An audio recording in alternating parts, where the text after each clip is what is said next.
বলি লা ইলাহা ইল্লাল্লাহু মুহাম্মদ রাসূল, সেই নামেতে শামিল হইল নূরেরই পুতুল। বলি লা ইলাহা ইল্লাল্লাহু মুহাম্মদ রাসূল, ওই নামেতে শামিল হইছে নূরেরই পুতুল।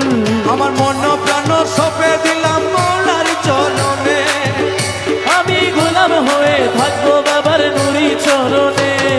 ভবসাগরে ভাসাই দিলাম এ ভাঙা তরি, আমি ভবসাগরে ভাসাই দিলাম এ ভাঙা তরি।